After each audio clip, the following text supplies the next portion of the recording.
बहुत समय पूर्व जब गुरुकुल शिक्षा की प्रणाली होती थी, तब हर बालक को अपने जीवन के 25 वर्ष गुरुकुल में बिताना पड़ता था। उस समय एक प्रचंड पंडित राधे गुप्त हुआ करते थे, जिनका गुरुकुल बहुत प्रसिद्ध था, जहाँ दूर दूर के राज्य के शिष्य शिक्षा प्राप्त करने आया करते थे। बात उन दिनों की है जब राधे गुप्त की उम्र ढलने लगी थी और उसकी पत्नी का देहांत हो चुका था। घर में विवाह योग्य एक कन्या थी। राधे गुप्त को हर समय उसकी चिंता सताती रहती थी। वह उसका विवाह एक योग्य व्यक्ति से करना चाहते थे, जिसके पास संपत्ति भले ना हो पर वह कर्मठ हो, जो किन्हीं भी परिस्थिति में उसकी बेटी को खुश रखे और उचित समय पर उचित निर्णय ले सके। एक दिन उनके मस्तिष्क में एक ख्याल आया और उन्होंने इस परेशानी का हल सोचा कि क्यों ना वो अपने खुद के शिष्यों में से ही योग्य वर की तलाश करे। उनसे बेहतर उनकी बेटी के लिए और क्या हो सकता है। इस कार्य के लिए उन्होंने बुद्धिमान की परीक्षा लेने का निर्णय लिया और सभी शिष्यों को एकत्र किया। राधे गुप्त ने सभी से कहा कि वे एक परीक्षा आयोजित करना चाहते हैं, जिसमें सभी की बुद्धिमानी का परिचय होगा। उन्होंने सभी से कहा कि उन्हें अपनी पुत्री के विवाह की चिंता है, जिसके लिए उनके पास पर्याप्त धन नहीं है। इसलिए वे चाहते हैं कि उनके शिष्य विवाह में लगने वाली सभी सामग्री कैसे भी करके एकत्र करें। भले उसके लिए उन्हें चोरी का रास्ता चुनना पड़े, लेकिन उन्हें चोरी करता कोई भी देख ना सके। इसी एक शर्त का पालन सभी को करना है। अगले दिन से सभी शिष्य कार्य में जुट गए। रोजाना कोई न कोई तरह की वस्तुएं चुरा कर लाता और राधा गुप्त को दे देता।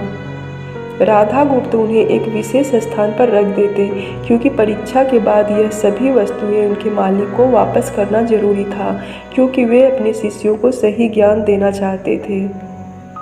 सभी शिष्यों अपने अपने दिमाग से कार्य कर रहे थे, लेकिन इनमें से एक चुपचाप गुरुकुल में बैठा हुआ था, जिसका नाम भी और होनहार छात्र था। उसे ऐसा बैठे देख राधा गुप्त ने इसका कारण पूछा। तब रामास्वामी ने बताया कि आपने परीक्षा की शर्त के रूप में कहा था कि चोरी करते वक्त इसे कोई ना देख सके।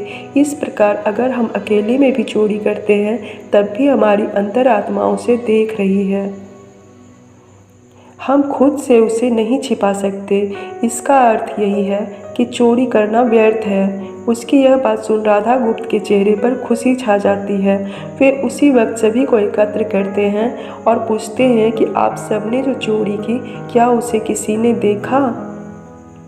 सभी कहते हैं नहीं। तब राधा गुप्त कहते हैं कि क्या आप अपने अंतर्मन से भी इस चोरी को छिपा सके? सभी को बात समझ आ जाती है और सबका सिर नीचे झुक जाता है, सिवाय रामास्वामी के।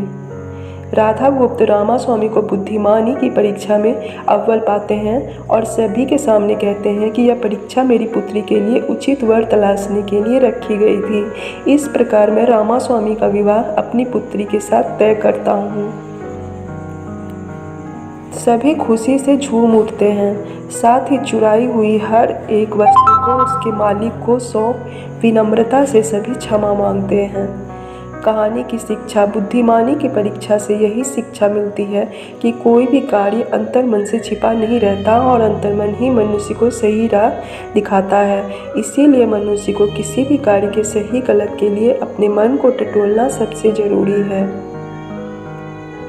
आज मनुष्य ने अंतरात्मा की आवाज़ सुनना बंद कर दिया है, इसलिए ही वो गलत रास्ते पर जा रहे हैं। हमारी अंतरात्मा कभी हमें गलत राह दिखाती, यह जरूर है कि मन की आवाज़ हमें वो करने की सलाह देती है जिसे दिमाग कभी स्वीकार नहीं करता, क्योंकि दिमाग सदैव स्वहित में कार्य करता है और मन हमें सही और गलत का परिचय करवाता है। यह सही गलत का परिचय ही हमें सदैव बुराई से दूर रखता है। किसी भी कार्य के पहले हमें मन की आवाज़ जरूर सुनना चाहिए।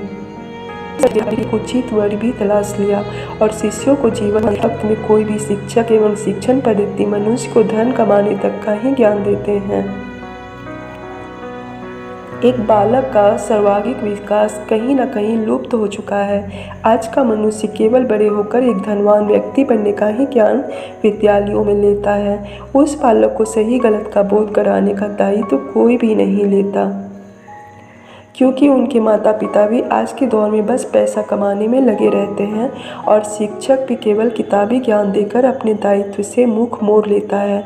ऐसे में ये छोटी छोटी कहानियाँ व्यक्ति को सही गलत सिखाने में अहम भूमिका निभाती है, लेकिन आजकल इसके लिए भी वक्त मिलना मुश्किल है। यह एक गंभीर समस्या है जिसके फलस्वरूप आज के बच्चे आसानी से गलत राह पर चलने लगते हैं और उन्हें इसका भान तब होता है जब वे पूरी तरह ग्रस्त हो जाते हैं। अतः ज़रूरी है कि हम सभी आज की पीढ़ी को ज्ञानवर्धक बातें भी सिखाएं। तो दोस्तों, कैसी लगी आज की कहानी बताइएगा, और पसंद आए तो लाइक शेयर सब्सक्राइब जरूर कर दीजिएगा। फिर मिलते हैं अगली कहानी में। बाय।